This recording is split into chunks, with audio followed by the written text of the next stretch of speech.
Honorable Maseruka naye amaze okubeera nga aneegattako. Sebo buuza ku balabi ba KTV era tukwaniriza wanewo omulabirizi Dr. David. Sebo nayazanyo neyazege abatulaba tuwamu n'abatuwuliriza erinnya Maseruka Robert omubaka Parliament owa Mukono South Guild President of Makerere University ate omuwandiisi w'ekibiina ekya National Unity Platform owa Mukono District.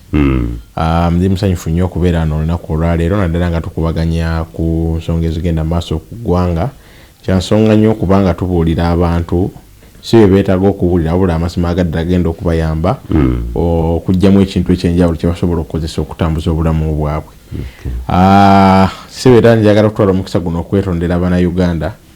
kuba kyemanyi babaddeko nga balaba embeera y'ensi yenkwatidde mu kkubo naye nga programu Sebo nakedde nayo.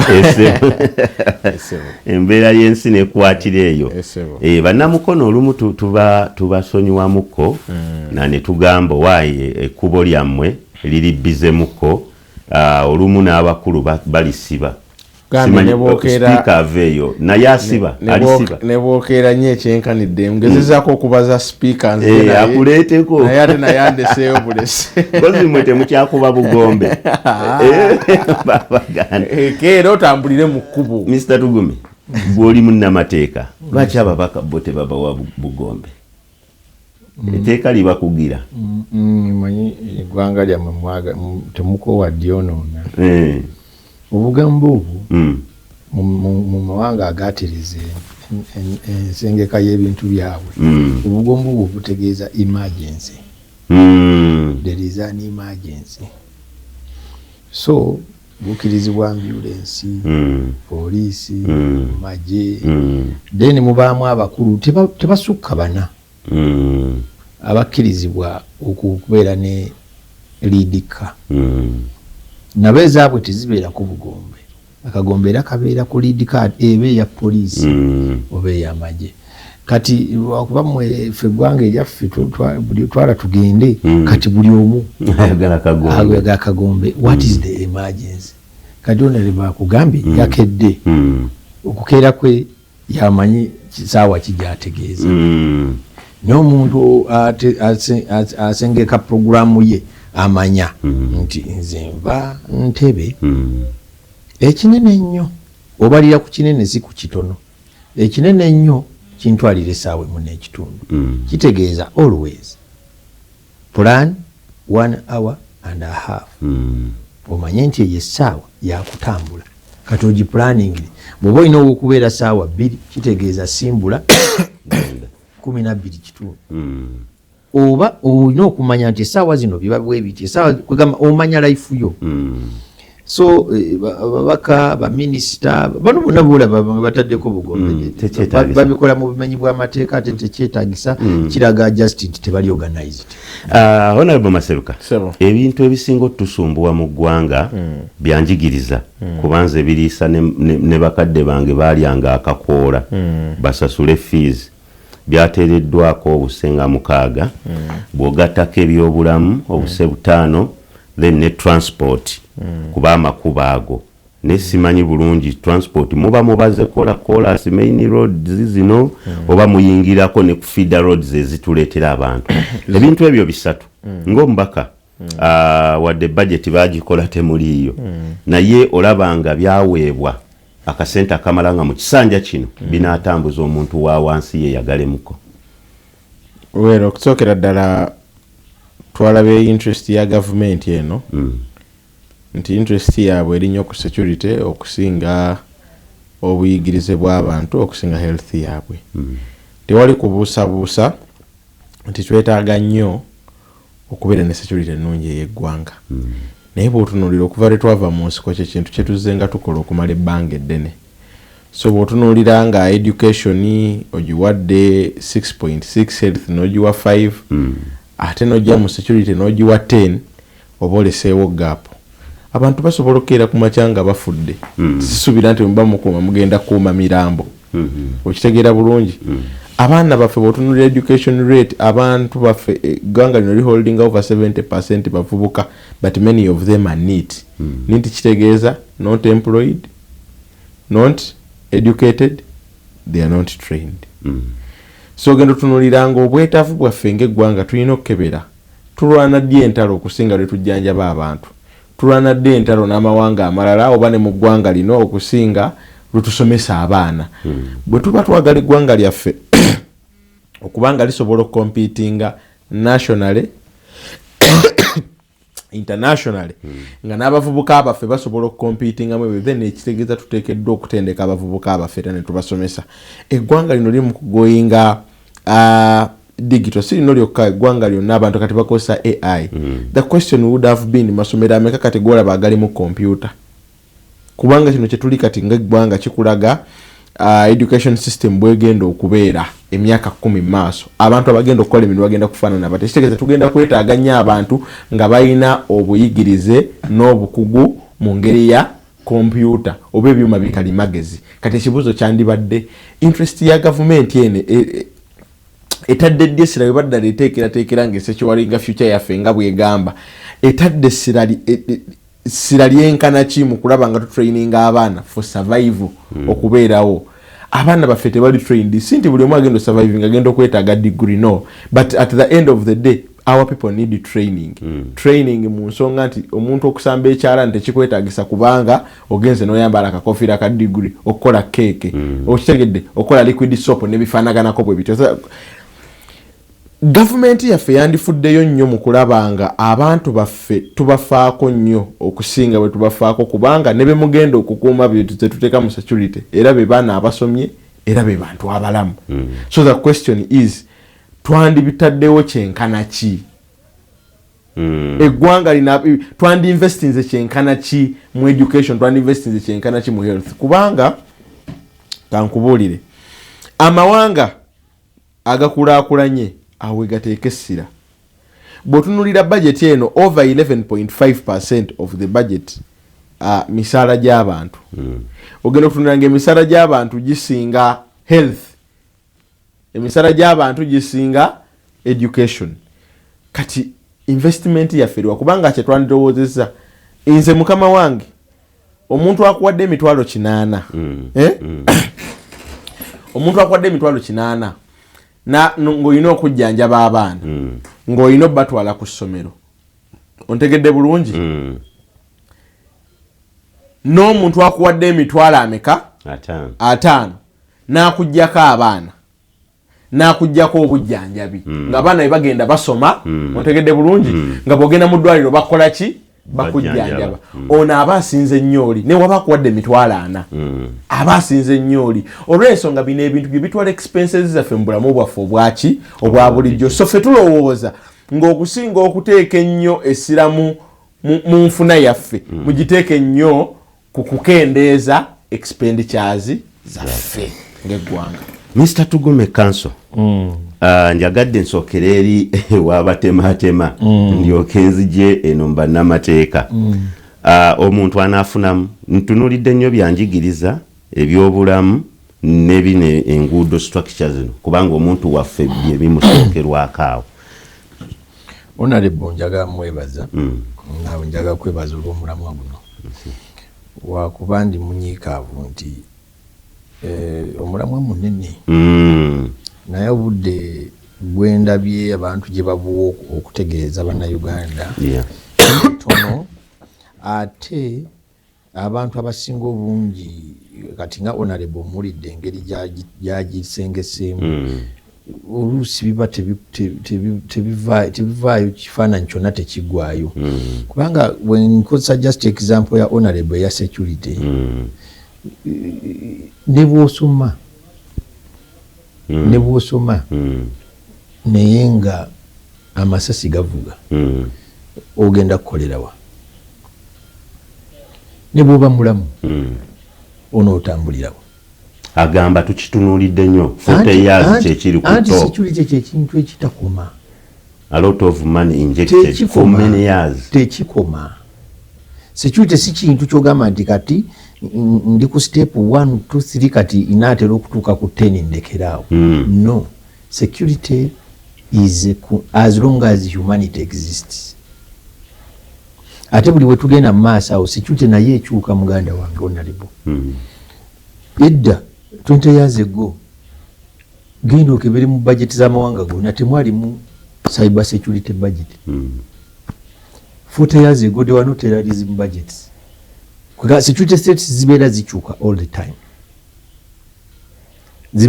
Biological, cyber, terrorism. Kuga kachitegeeza ne security organs zirina okubeera buli kaseera reinvesting. Omusaala gwe baasasulanga omusirikale owa Uganda in 1990 bw'ogumuwa kati takola. Tajja kumalako. Teguli equivalent justice center tegusobola kumala nedda. Life ekyuse. Edda abasirikale abo baasulanga mu bisubi. Kati musirikale wani gwosuza mu bisubi nga tali ku nsiko. Nayo nale bagamba nyingi nnyo. Anti obungi bwazo bw'osinzidde kuki? Obungi bwajo osinze kuti? Kati bakugamba nti already security kati etandikira mu space. Kati ekitawanya Ukraine, Russia, Iran, USA bonna kati a commanding obwengula yakuba munne. Israel ogiraba bweriisa obuti ekolanga bweyagala yawamba obwengula. Mumukyali wano temunaba nakugula basirikale engatto zagulubege. Mundu bakwata ekke. Omusajja yakugambye ayimira wali Karamoja nakusindikira akantu ke bayita drone. Oba muyina battalion zifaanana zitya yabalabira eri mu bwengula najja n'abasulamu kabomu n'emmundu zammwe bwenna n'amagye gammwe nga matendeke bulungi ne gaggwawo. So n'olwekyo ekintu kya security ekyo tuleke nze sinyumirwa nnyo kukiyisaamu olugaayo kubanga security ye foundation esookerwako. Honorable ne bwebanga olina educated youth ne bwebanga olina healthy youth naye nga gavuga bw'oba oyagala kutegeera gendako e Congo olabe how has Eastern Congo progressed in the last 30 years. Ojja kulaba wali abasomi balamu ebyokukola weebiri naye tewali kitambula. Lwaki? Buli mwezi papa duka mbiri duka tugende twala tugende okitegeera. So security yo badde nsaba tugireke nga bweri. Lwaki? Ffe tubanje bubanja. Kati osobola okunenyeza government kwe kubanga tubawadde obuse 10 ate mu mwezi gumu wansi awo ne tulya nti ate Uganda security etabuse. Awo osobola okukola ki? Osobola okugamba naye badumwe twabawadde obugundi bwaffe 10 bino byazze bitya. Lwaki abasirikale bali bwe bali bwe. Naye bwe nzira ku nsonga kati zino zoyogeddeko ebyenjigiriza ebyobulamu amakubo. Abebulamu bayomba noyomba yakendedde. Budget eno ya government twagala tugitegeere bulungi etambula etya yafuuka project based. Kati muyinza okulaba nga Ministry of Education bagiwadde sente ezo naye nga ate mu ministry endala waliyo sente ezo gy'okumaliriza nga ziyambyeko ku education. Oba ntegeera kati ojja okusanga nga waliwo ebintu education byerina okukola naye nga bigenda kuyitira mu ministry ya water. Oba otegeera bulungi nti okutambuza amazzi okugajja we gali gatuuke ku ssomero gavumenti lyezimbye sente ezo tebagenda ziwa Ministry of Education bagenda ziteeka mu water naye ng'okutwaliza awamu layini eyo terina nsonga ndala egireese okugjako ki ssomero. So njagala tutegeere nti budget ya Uganda tulina ogisoma holistically nti tekyali ministry based. Oyinza okusanga nga gwe wa health sente ze zimu owa environment yazikwasaganya kubanga oleese sanitation ogyetaaga gwe nga Ministry of Health you need sanitation what we call preventive health care okutangira. Ne bagamba nti twagala sanitation nosanga project eri eyo eyigiriza abantu obuyonjo nobiki biri mu KCCA biri mu Ministry of Water and Sanitation biki ebintu ng'ebyo oyinza okusanga housing. So kyetulina okukola tulina okunoonya education bagiwadde yonga yo emisaala gyaba ezo z'obuli ezisinga ziba misaala na administrative cost ezeeyo ministry naye bw'ogenda n'olingizaako mu budgets za ministries endala n'onoonya zi projects oyinza okusanga nga sente ezo ate zimala ne ziwera n'obuse 10 oba n'okusuka kubanga zagenze. Kati nyinza okuwa ekyokulabirako Ministry of Education and Sports Uganda yaweebwa omukisa ogw'okuhostinga AFCON. Sente ezimu ziri mu wax. Lwaki? Ministry of Sports eyagala ekisaawe kye Kabale kiggwe amakubo ageetoolodde ebisaawe ezo sente ziri ku sports sector naye zayitiddewa muwakisi twagala okutunda akapiira kano sente baziwadde Ministry of Tourism Ministry of Education yeyagala tournament epromotingibwe ne budget ya promoting tournament zayiseewa so ojja kusanga nti sente tuleme kutunulira zino zibagamba ono muwadde eno tutunulire enablers tunulire projects awo osobola okusonga olugalo n'ogamba nti kati sector ya minerals tegwa only mu Ministry of Energy and Minerals oba kitegeera twagala iron ore olina ogamba nti kati Uganda tutandise okufulumya emmotoka twetaaga ebyuma tuzimba construction sector ekula twetaaga iron what is sente ziriwo ezirondoola iron sector eyo kati awo n'ogendako mu energy n'ogendako mu trade n'ogendako mu agriculture n'ogendako mu environment n'ogendako mu chamber of commerce ojja kusanga nti sente gye ziriyo just kati tulina kubeera bakalabala batunoonye kubanga kati budget eno simbi if kansembyeyo budget eno nsengeke bulungi naye eyimidde ku bisuubizo bingi bateebereza nnyo ba sente zonna ezisinga ziggwawo mu kusasula amabanja Uganda Revenue Authority bw'enaaba ekungaanyiza sente nyingi maybe obuse 44 n'ojja kusanga already 14 buli mu kusasula interest ku mabanja nga tonasasula domestic debts okutwaliramu amabanja tulinga mu buse 39 something so sente already URS ekunganya zonna bwe tuba tugambye tusasula amabanja ziggwawo naye kati ebirala basuubira busuubizi nti tujja kwewola wano tujja kujja wano mu oil kati ebyo enteebereza bwegeza neetatuukirira nga bwe bagiteebereza awo ndabawo ki obuzibu. Honorable Maseruka olowooza kiyinza okubeera ekyangu okulondoola n'okuza kuzingamyamuko ku mirimu nabo bwe bapima ne bamanya nti ono annyambako oli annyambako gavumenti zonna okwewala okola ensobi walina obeerawo bureaucracy entambula emisoso abantu engeri gye bafunamu ssente but kyanjawulo nnyo kubanga twogerera ku gavumenti eno mu ngeri y'emu kubanga ekyo kibaddewo for the last 40 years abantu always will find loopholes engeri y'okusikamu ssente kubanga bw'otunuulira ripooti za igiggi zijja kulaga nti over 10 trillion are lost ku ssente z'omuwi w'omusolo zinga ku policies n'amateeka okusookera ddala omuntu alina okudabolinga alina okubeera ne double mindset alina okubeera n'ebirowoozo nga bya mirundi ebiri alina okubeera mu lukwamu condition sente nzitwala oba sizitwala and that would be basing on strategies etuleyinza omuntu singa tukwata nga otutte sente z'omuwi w'omusolo kiki ekigenda okukutuukako otutte 15,000 za muwi wa musolo but you double oba triple then ne imprisonment naye kankubuulire buli muntu bw'abanga akimanyi nti bwe nabba obuwumbi 2-3 bagenda kunsiba omwaka gutya eyo business aunja kwebakayo eyo business kwagwe mutya business mekezi kuletera obuwumbi 3 mu mwaka gumu wane Uganda kizibu so ekyo tuteekeddwa okukiteekako nyesire ekyokubiri tuteekeddwa okugezaako okulaba nti nga bwe tuwangadde wano okumala emyaka 4 nga tukulembera tuteekeddwa okumanya ne loopholes w'abantu we bayita if we really have interest too okitegedde bulungi ekyokusatu tulina okugezaako okuwa abantu emisaala egibajjamu okwewala obubbi bw'abantu for example tubadde ne case wane mabegako ey'aba medical interns tugenza okwesanga nga singa tuba tetubayambye tugenda kwesanga enguzi tetuyinza gikola ki omusawo okukujjanjaba nga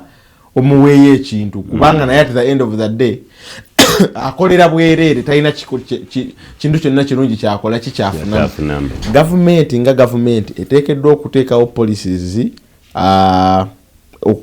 okuggalawo emiwaatwa gyonna ewayinza okuyitira enguzi ate kati tukkiriza nti erina experience nene kubanga ebaddewo okumala ekiseera kiki nga ali ku ludda oluwabula gavumenti gw'olaba nga netuukiriza ebigendererwa byayo ebyokulwanyisa enguzi mu kisanja kino naddala nga yatandisaawo n'obukambwe awo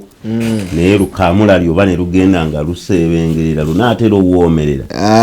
kyolaba. Okusookera ddala nze omukazi amaze emyaka nga tazaala tancamula bw'aŋŋamba nti kati ngenda kuzaalira era nawulidde naatera okukola ki okuzaala mpulira olunsalaasala ndabika naatera okufuna olubuto ekyo teki era saagala njagala tuddemu tugitunuulire njagala tutunuulire budget eno at the end of the process okulaba ebanaaba bakoze as individually not very many expectations okuva eri abannayuganda to avoid disappointment kubanga bizenga bibeerawo ebbanga nebbanga netunyi. It's not the first time we are talking about corruption. No, it's not the first time okugamba nti ababaka nkoyo kubanga temukola minister ba MP ba speaker nkoye bino nkoyo okubiraba. It's not the first time bibadde okumala ebbanga, but that can only be seen not with how we talk but with how we are ready okulaba nga tuteekawo policies ezigenda okusookera ddala okutaking accountability yaffe abakulembeze. Ekyokubiri engeri gye tugenda okuteekawo punishments oluvannyuma lw'ebyo ebintu okutuukawo ebyokulya enguzi. Anga munnamateeka Mr. Tugumi olaba nga policies zaffe eziriwo n'ebitongole ebiteekeddwawo tebimala nale bagamba twetaaga okwongera okuteekawo ne punishments ozikyusaamu wakyetaagayo okubaga ebirala. Nedda mukama wange institutions ezirwanyisa corruptions nze ngamba n'okuba ennyingi nyingi oluusi ndowooza zezivaako n'okubeera abantu balina gye beerimbika ne bakweka ensonga zange ziri wa ofisi yene zirimu eno nze amateeka gamala obuzibu buli wano nti kumpi buli munnayuganda ate kino nkyogera nga nkitegeeza kumpi buli munnayuganda mu Luganda beneficiary bakyogera batya aganyulwamu kumpi buli munnayuganda aganyulwa mu nguzi. Kati enguzi eno abantu ffenna abagyogerako singa tutandika naffe ffennyini nga tunasonga mu minisita wali nga tunasonga mu kaawo gwe bibyo bitambuza otya oba enkola eriwo yakulwanyisa alya nnyo. Kati abantu okulwanyisa enguzi bo bakutwalanga okulwanyisa ate asinze mu banne naye mu Uganda wano buli omu bavuga amamotoka abasirikale babawenguzi bagenda osanga layini gwe oyagala bakuyiseewo oba olina kyosabayo oyagala osasuleyo kwegamba enguzi yo mu Uganda yakutta kati ne lwakuba abasinga ffenna twagala kwerungiwaza nga tusonga mu bakulembeze abakulembeze abasinga bayizawe tebalya nguzi just nti bo bakozesa bubi offices bayepangira ebisava kige naye bwogenda mu mateeka kyovula abazibu bakunaana mu makooti kubanga omusaala guyinza okuba mungi abazikale bayina emmotoka zimutambulirako byonna bya office babimuwa mu butongole naye honorable ono nange bwe banyimiriza ne bagamba sebo sadi pate nga tetugiraba ekiddako kigamba muzeyi ninayo ekinyaanyi olunaku si lulungi kwata obimanyi ffe twesasulira ffe nnyini bannayuganda ffe tuleetedde enguzi era bwe muli abantu bagamba mwami Museveni talina kyagenda kukola kubanga eyo gye musasulira enguzi yammwe ne gye mugifunira tabaayo ate tujja kuŋŋamba nti mukama wange nze nkuwadde ekituga wano ate ngende nkuwaabiri kati nga ye yabadde atugamba mbadde neebase kati tuzuukuse abadde ayogera ku byabakulembeze abatalondoola programu za gavumenti okwebaka okwo si kwa byanguzi abantu bategeere bulungi okwebaka muzeeyi yabadde agamba nti kati ye ategedde bakulembeze babadde beebase nga tebatwala njiri nga tebalondoola programu za gavumenti agala okwebaka kukoze eki weddewo nagaa kakati enguzi kati juzi mwawulira nti oyo bamugamba najja neyetonda nemusonyiwa kati bona obirekera muzeeyi ajja basonyiwa bonna bantu be otegeera bulungi naye kati ffe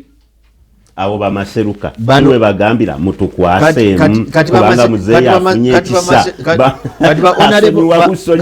kati honorable sike kadde babakwase obuzibu bwa honorable maseruka bwe bayina obuzibu bw'abamaseruka bwe bayina mwe bye mutamanyi kati tagenze eyo kati agenda kuba anoonyeza bantu be n'abantu byakukola na biki kati naye ojja kwesanga nga gwe yandibadde akwata yawadde muganda wo omulimu bwe buzibu bwe balina bano ebyo bino baleke boogera wano naye nabwe wetulukuluma tasobola kuluma kubanga asanga naye amaze n'akola ki agenda aga waye omuntu wange wano ne bamuwa ate oluusi ye mwennyini ebyantabula ku kanso batala oba ayigigi mu looya naye nga ndaba muganda we ali eri mwennyini ate ye ali eno neŋŋamba kati awo wetufunira obuzibu banga mwami Maseruka bajja mugamba nti owaye minisita ugundi kawe mpigi bamukutte nga sente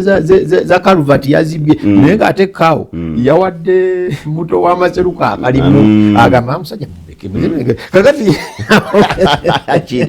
awo obuzibu bonna bagenda okutuuka ku point ey'okulwana nga bambi bali compromised olw'engeri society yaffe gyeri built in MP bw'afuna omulimu bw'afuna obubaka kati abeera wakunoonyeza bantu naye mu kunoonya okubambi asanga nga amakoona n'amapeesa agatalina kunyigibwa ganyize ge gasinga obungi nga bw'anaayimuka okwogera bajja mugamba naye kakati gw'oyogera ki waleeta wano mwannyoko ne tuuma omulimu juzi wano wali olina muganda wayaga agenda ebweru kujanjaba ffe twakukiryalinga bw'olaba abo mu palamenti baba bayisaawo bintu bwebiti kati ky'olaba nabo kibakalubiriza naddala mu opposition bano omanyi opposition eno olw'okuba nti bano abawabula gavumenti olw'okuba nti bo babeera tebali wali munda baba balina okukola kinene nnyo okufuna real benefits kubanga bangi boolaba abo mu ludda olwabula gavumenti bagenda ne boogera abantu baabwe ne bafuna emirimu mu gavumenti naye wano mu palamenti akuba sekakubira gyoyoga naye ng'ate gundi we maama we taata we muganda we oba kojjaawe alina gye yamupangira era mweyo gavumenti gyakola ki n'amusala n'afuna ekirala bano ba MP balina ekizibu sente z'eggwanga batwala nnyingi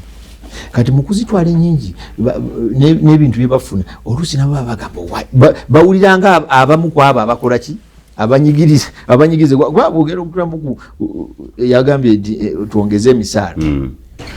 nze nkizudde statistically data weeri okwongeza emisaala tekwenkanankana oba tekuleeta muntu kubeera more efficient oba more effective abasawo bano bwe babongera emisaala basayantisi abasinga bafuna capital ne batandika bizinesi zaabwe kati gino emirimu gino egibawo emisaala kati tebakyagiwa budde bali mu bizinesi zaabwe zebakoze naye nga singa tewabongeza musaala yandibadde tagenda mu banka bayintaani bo beetagwa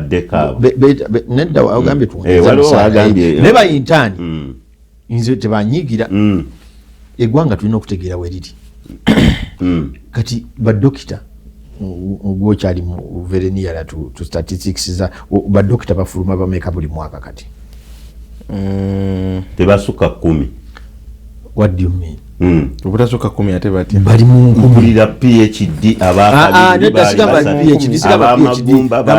nedda ngaba medical doctors ba interns abo wama buli mwaka abo bangi ekatugende makerere just efuluma bameka kati abo beetaaga gavumenti obavujirira omwaka mulamba baba tebanaba kumalanga n'abalala baze kati gavumenti eyo program tesobola gisusitaining luli yali egisobola kubanga yali ekola affirmative action luli twali baavu nga tugisobola kati batugambye tuyimiridde luli twali ku affirmative action ate n'ekirala mukulembeze w'eggwanga naye yayimirira n'agamba nti abakola arts mugende mu magye abantu mugende mukole sciences abaana abali mu S3 ne S4 ne bamanya nti omusajja agenda osakyolenga future yafe atugaye kugenda mu ki mu sciences kakati ne bajumbira sciences batuuse ekiseera mwe balina okwenyumiriza obagamba nti ate kati sikyasobola bakola ki numbers nyingi naye honorable tuleke kutunula wano kumpi internship si gwe mulimu internship stage omusawo gy'alina okuyitamu okufuuka a registered doctor Dr. Ruth yagambye babongera yateera okwongera okugumira obulungi bagendera ku intani eyo anti nkugamba later ogenda no specializing kuba wano bakufulumyanga medical officer general medical kati gwe n'ogenda no specializing nekyo njagala kati omunamateeka amala university wali ne bamugamba nesebo tojja genda mu kooti nga tonafuna ka diploma ka LDC wali kati naffe tugambe government etusasule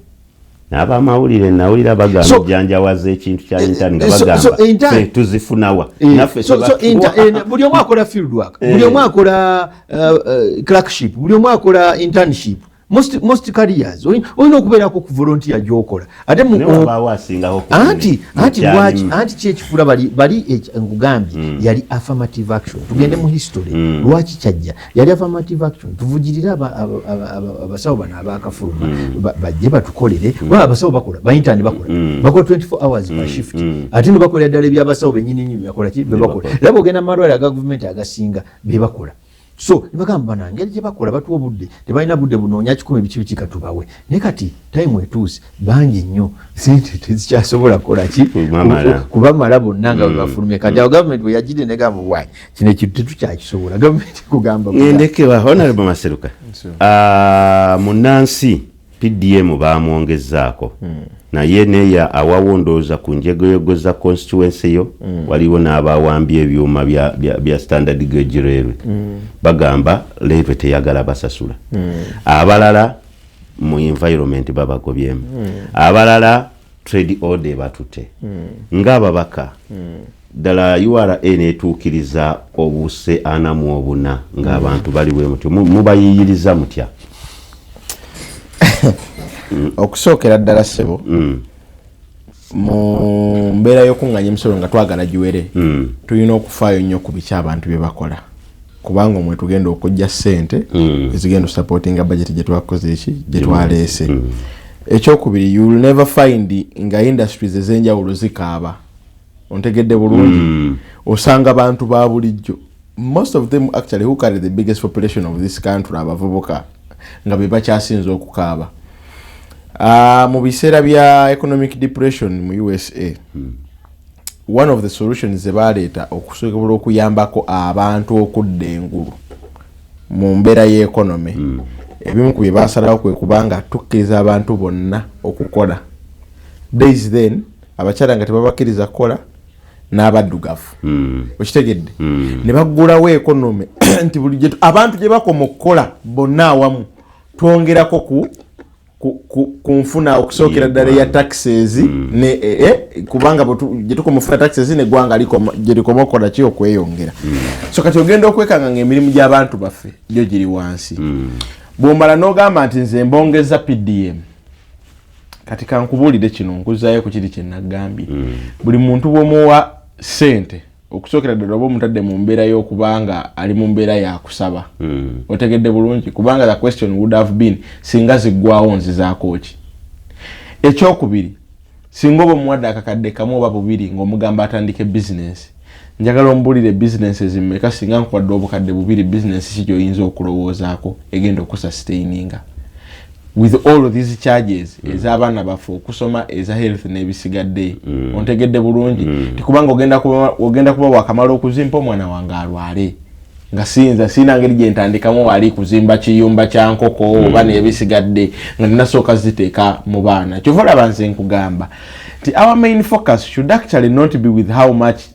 zempadde abantu olina kufaayo nnyo ku how ngeri kijenyeza cutting expenditures zaabwe bwo cutting expenditures zange oba ompadde otegedde bulungi bwo cutting expenditures zange ku mazzi oba ompadde ku masannyalaze oba ompadde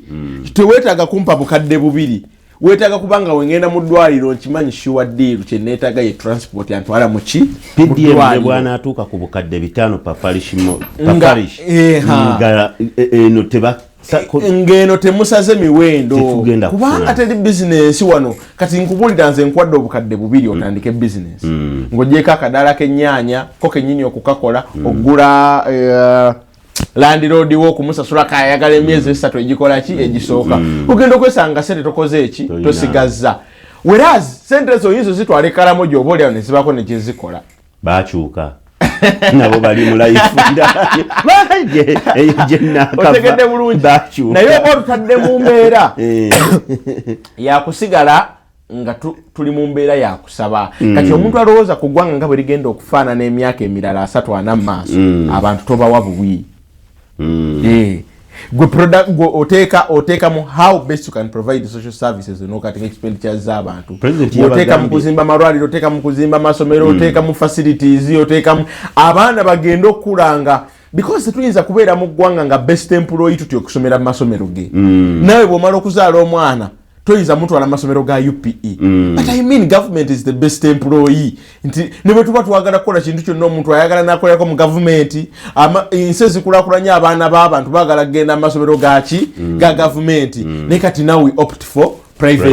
private institutions n'amalwaliro bwegate kubanga tusuubira government ezimu zigenda for example Germany going an extra mile singa eberemereddwa okujjanjaba eteekeddwa n'okusasulira mu ddwaliro lyolina okugenda mu singa oba ofulumya eggwanga so the thing should go back to tuteekeddwa okufaayo ennyo okusookera ddala ku services zetugenda okuwa abantu tukatinga expenditures tujja kuba tetukyetaaga baba kuba sente ze basigaza mu nsawo ziba zibamala bokka na bokka okwetandikirawo business ezo zebakola ki zebeetaaga ekyokubiri ojja kuba wejjeeko omulimu gw'okubanga ogoberera sente zino n'okwegoba n'abantu gwe mbuulira batuwe statistics bameka bakomezaawo sente abamu babalira Masaka kati bali Kampala otegedde bulungi ekawala kati abantu bakyusa n'okubula babula reason being it is not practical omuntu bw'omala omuwa sente ogenda okuddamu okumukebera nti omukakomyawo obukadde bubiri mu behavioral change abantu tobaana buwi sente how many sente mmeka ezibaddewo mu kusomesa abantu ngeri ki eyokozesa sente zino bo bamanyi government etukoze eki etuwadde but I think olwokuba twagala nnyo kiteekeddwa okuva ku process ey'okulowooza ku government tegikozesa nga campaigning strategy kubanga ekituufu omuntu wakuwa obukadde obubiri bw'otuuka ku ballot paper n'omulabako ekituufu omulowoozaako n'ogamba naye ono yampa ono tannampa otegedde bulungi kati tulina okukijja ku eyo level tukijje ku eyo level tukiteeke ku level y'okulaakulanya abantu I want us to go back and check bantu bameka abagaininze mu PDM and from which political parties do they associate with ontegedde bulungi ogenda okutunuulira nga it is still kiringa ekikyalimu ti project yevudde mu kubanga eyamba abantu bonna netandika okubanga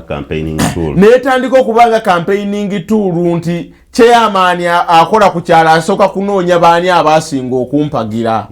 baani abasinga okuwagira president gwe nali mpagira ontegedde bulungi so nga ate bw'okisa ku social services nange oba ompangudde wa national unity platform singa ngenda mu ddwaliro otegedde nensanga nga biri bulungi mamange ne bamujjanjabira bwerere nvaayo kuba oba otuggyeko n'ebyokwogera mbasi cha mubyenjogera mbasi kyagenze kuddamu kugamba abantu mutunulira amalwaliro ge tulimu kubanga nange lwe nagendayo banzijjanjabira bwerere ne mama n'akola ki n'awona mbasi kyasobola kugamba abantu mutunulira amasomero nga wagatereza ne gaterera bulungi oba obanja drone exactly nti abantu batuuka nga they are the witnesses of the government nti erina kyebakoze eki kyebakoledde just giving us money is that turning us into only being wrong timing nga ngenda ewa lawyer wrong timing ey'okujja mu ntobazi newankubadde tuzaagala nnyo ne trade order wakati nga ate president agamba PDM ajongeddemu well of course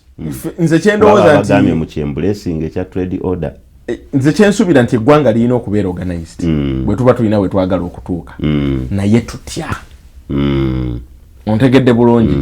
nti nze singa nkusangawo oli nekugamba nti wano wazimba wakyamu kino wano wazimba wakyamu oba wazimba mu ntobazi n'ebisigadde okusookera ddala wagenda okujjawo nga wendi ontegedde nga president wo era nga n'okubiraba mbikola ki mbiraba kale singa tukitwala nti oliyo mu nsobi ate nga twagala kutereeza the question should be ovaawo olagawa government ennungi eteekeddwa kubeera ng'epulaningira abantu baayo beforehand ogenda kugenda obajjewo obutale obusengudde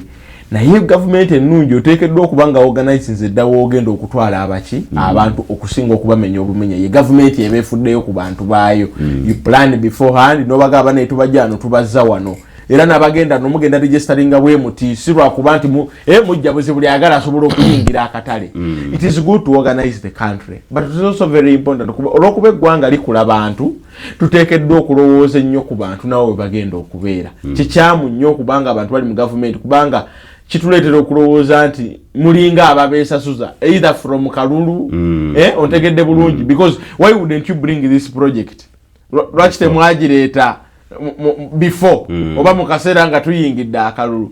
It means nti nammwe mwalowooza ku kiki kiyinza okuimpactinga kalulu kammwe n'engeri gye kiyinza okutabula. If it is for a good cause, abantu ba planningire. You have been here for the last 40 years. Population joyina nto esinga kuyo wajjanga n'okugiraba ogikola ki ogiraba. Wateekeddwa okubaawo enteekateeka. Government tojjaawo bujja abantu oteekeddwa okuba n'enteekateeka waawe bagenda okubeera, because at the end of the day misolo gye basasula gikomawo gye tuli ne tukulaakulanya ki eggwanga. Tunaatera okumaliza dakika 10 zokka ze tubuzaayo. Kanso waliwo e South Africa mukwano gwange nabadde nnyumyamu naye obusosoze mu baddugavu n'abaddugavu bwamuleetedde okubanga naye addukayo. Najja wano naŋŋamba nti omuzungu akirimu nnyo emabega kubanga abaddugavu bano aba Uganda, Zimbabwe, Mozambique bayambako omuddugavu oli okutegeera nti oli omuntu wadde yabawa alinga yabawa eddembe lyammwe naye ate teyabawa nnyo kubanga tabakkiriza kulima, tabakkiriza kukola kirala. Era yaŋŋambye nti South Africa people are allocated, but at times omuzungu wajja na complaining anti ekyo ekifo nkyagala, they are relocated. Era awo we mbadde njagala tutunuulire nti we baba bagenda balirelocatinga katugeze obajja mu ntobazi, gavumenti eri edduka n'efuna ettaka erirungi n'ezimbawo obuyumba, ono abadde ng'asula mu luumu emu n'ekinaabiro bamuteerayo eruumu 2 n'ebirala, omu South Africa ono n'adduka emisinde n'agenda n'occupyinga wali wano gavumenti n'eterezaawo nga weebadde eyagala. Ekintu ekyo tekisoboka mu Uganda nga wakati baminisita batugamba kati ekonomi yaffe eyimiridde, tulina ne national housing, kiremerawa. Era gw'olaba enkwata y'okusengula abantu mu ntobazi sako trade order ogigeraageranya otya ne PDM okubanga esobola obbasitula? Ekisookera ddala nzikanya nnyo ne honorable. PDM by the way program nungi naye byerina okutuulako mu Uganda tebiriiwo. Era president ajagala nnyo era amatizza bonna, naye nga president bw'alibanga asobodde ajje atuwe omukisa ffe tumulambuze va ku bino bye bamulambuza, ajje wano Makindi tumulage. Andi bagambye nti abakafuna PDM milioni 4 kakati ku milioni 4 bano ababalira muzeeyi bamugamba nti kati bonna bali mu money economy. Ekitali kituufu, bonna baafunako essanyu akakadde bakakwatako, naye ekibuuzo kye tulina okubuuza kaabateeka mu money economy? Honorable byayogedde byebyo. Omuntu omwadde akakadde naye nga banka siripu ayina ya mitwalo 8. Olowooza agenda mu business? Kizibu. Omwadde akakadde landiroodi amubanja myezi 5. Olowooza ayina byagenda okukola mwaka akakadde okujjako okusasula rent? Omwadde akakadde omukyala bagenda musala. Olowooza agenda kudda mu bya business nga eddwaliro lyagase? So honorable onzikanya naye 10 ku 10 nti PDM ye kale tajogeddeko nga programu ennungi, neze nzikanya nti programu nnungi esobola okukyusa obulamu bw'abantu, naye ebintu omusingi kwelina okutambulira oba kwelina okuyimirira mu Uganda tegunabaawo. Just a simple thing okugamba nti implementation of a program okola nti PDM erimu emibala 7 n'abantu bonna batambulira kugumu, okikulaga nti it has failed. Ate President Museveni programu ajagala nnyo agitaddemu ssente nnyingi, trillions nnya sofa nnyingi nnyo, naye bw'ogenda okulaba video ze zakulaga abantu katusabe OPO basangwa, naye njagala ajje ate asindika abakessi be neiba wakatusabe ye yafuna ezize zitambula ziti bakugamba Auditor General yakugamba nti ku 4 trillion ezakaweebwa million rwenda. Only 900 million has come back. Kati bwebanga program eyimiridde ku revolving fund sente okubeera nga komyawo mulala atwale I think 9 billion zezakakomawo kati twala komyawo n'abalala bakozese awo kati zikyaliwo okutwala abalala bakomyewo so olaba ate n'ekirala omuntu bw'osanga nga tazirina ogenda kukola ki ogenda musiba banka ya kyalo ogenda musiba kizibu kubanga kati onoosibaani olekaani sente zaali zakukozesa myaka 3 okomyewo ng'oli otaddemu interest ya 6%. Waliwo akyasobola okikola ekyo kizibu mu bantu miliyoni 4 z'ogamba kati programu eyo yeetaaga muzeeyi yeetaaga atule wansi agisu asooka atereeze Honorable byagambye nze nva Makindye West tewali UPE yadde neeki ne ge bayita amasomero ga gavumenti taamu egenda okuggwako nga sente z'otodde kumpi zisinga n'atutta omwana mu private. So nze kati mbalira ddala nti Makindye teriyo UPE naye nga kyaganirawo kiki ekiyinza okugalongoosa nga kyaganirawo anti nkugambye nti gavumenti erina okuteeka amaanyi nnyo mu kulaba nti programu zereese zitambula nga bwe yazirowooza zitambula nga bwe yazisengeka ate nebeera nga evaluatinga eraba obuzibu buvuddewo amasomero tegali mubasomesa amasomero ga gavumenti gali mbasomesa ogenda okubuuza yate buzibu buliki nti District Education Service Commission tenaba tejjudde gundi agiriko yalemesezza akakiiko okutuula essomero limala emyaka nga tina amasomesa 6 lyetaaga abasomesa 30 oba kobaane anti byebyo balina engeri gye bawagiramu abantu oba kino gavumenti yeyina obuyinza obwenkomeredde kati bino ebya trade order entobazi nga Honorable bwagambye tulina okubeera ne order ate kirungi Honorable eyo gyogenze eyo baba wamu ku trips ogenda kutambula olabe nti omuntu bw'obeera ng'oli waka ng'oyagala kugula kintu kyakulya tokisanga ku street tosala kubo nogamba mpaye za 5 mpaye za 3 no lugendo lulamba nogamba nti akatale kali eri era oluusi oteekamu ne transport. Lwaki order revenue collection taxes emitindo olaba nti kuba kati mu Uganda kizibu nnyo okulaba nga UNBS ekola omulimu gwayo inaakeberawa kuba buli wamu kaduuka mwe mubayita batembeeyi neyo libadduuka kati nja kuwa ekyokulabirako mu Uganda kati ekizibu kye tulina ekinene bakiyita kansa ne kansa asinga gwe tulina mu Uganda tusobola omwewala wabyakulya okimanyi nti mu Uganda amazzi ag'okunywa getuvena tugamba nywa amazzi gatambulira mu musana naye nga ku kacupa kennyini bawandiikako do not expose to direct sunlight kati kanso siibulira ddala bannamakindye basiibule oda liyali twetaaga oda ebeewo kabajeti tukalabye kalungi naye nga mukulu wange bwagambye essuubi ttono nnyo kubanga tuzze tulaba era supplementaries ezigenda okujja kine tulina okukyusaamu mbasaba twesabire ng'eggwanga abantu bakole emirimu gyabwe batuukirize obuvunaanyizibwa bwabwe enguzi tetugenda kulwanyisa baminisita oba baani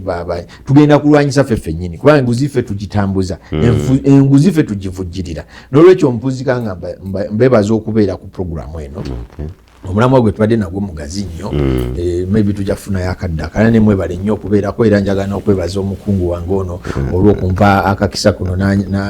nampita ku station eno ne bishop naye mwebaza olw'entegeka eno ey'okuteekawo platform kwe tusobola okwogerako eri eggwanga njagala n'okwebaza Honorable Maseruka naye olw'okubeera naffe ku programu eno olwaleero omukama bampeera omukisa ne wiiki ennungi kale Honorable ndooza basiibule otugumye nti ne opposition weeri byeboogera nti yagenda eri munkwawa n'abantu ate n'abantu mwatandikidde mugiya bulungi nammwe kati babalabanga abateeketeeke engeri gye mwatandisemu baali beeraliikiridde anti basooka kugaana kugenda sitting yali yakubika the second sitting of the first meeting of the parliament. Njagala okwebaza abatulabye ate wamu n'abatubuliriza okusookera ddala njagala n'okwebaza management eya TV eno okusobola okulaba nga tuleeta abantu abalina ebirowoozo ebyenjawulo okulaba nga batuusa ebirowoozo byabwe eri eggwanga. Ekyokubiri njagala okwebaza Bannayuganda bonna abali abakyalwana n'okulaba nga batuusa bafuna obulamu obulungi mu ggwanga lino newankubadde lifaanana nga bwe lifaanana. Nkubiriza abavubuka yonna gye muli okusigala nga mwekuumye, eggwanga lijja kunyuma nnyo nga tusigadde twekuumye kubanga tulina obuvunaanyizibwa bw'okulaba nga tulituusa mu maaso emyaka emirala egiddako. Ekyokubiri ssebo njagala okutwala omukisa guno okwebaza Bannamukono South abanteekamu obwesige okulondebwa n'okufuuka omubaka wa Parliament. Ekisemberayo ddala kwe kwongera okugumya Abannayuganda naddala abali ku ludda oluvuganya nti tukyaliwo era tuli beeteefuteefu okulaba nga tukola byonna ebisoboka mu butuufu bwabyo mu mateeka okulaba nga obukulembeze bw'eggwanga bugenda mu mikono emituufu ate oboolyawo naffe tubeere kye tugattako mu mbeera ey'obuweereza. Mwebale nnyo mwebalire ddala. Kale Kanso Besigye abalemedde emukomera abantu batandise okugamba bannamateeka amaanyi gabaweddemu temukyasobola wolereza abantu abanuupu balemeddeyo Besigye balemeddeyo abantu temukyalina bakanso temukyalina maanyi gajja basibe makomera. Amateeka abantu abasinga obungi tebagategeera bulungi. Bw'obeera mu kooti obwo tutambulira ku mateeka. Nze looya ntambulira ku mateeka n'omulamuzi atambulira ku mateeka. Kati nze nnyinza okujja nga nina ensonga yange naye nampeeyiye nga byonna biri mu mateeka. Court is an argument of legal positions. Eriwa etwala olunaku. Kati Mwami Besigye Mwami Besigye n'abantu ab'ekikula ekyo nze nteebereza nti kati tekyali nsonga y'amateeka, nsonga ya byabufuzi. Kati ate tejja kumalibwawo mateeka. Mpozi nga ffenna katugenze mu kooti ya byabufuzi naye kati tuli mu kooti y'amateeka ate nga tulwana nsonga za byabufuzi kyobulaba tufuna obuzibu. Bannange mweraba akadde kano nkanyumidde nnyo naye tetuyinza kusukkako wano. Mbagaliza akaseera kalungi tukwatagana ate olunaku olw'enkya. Mweraba.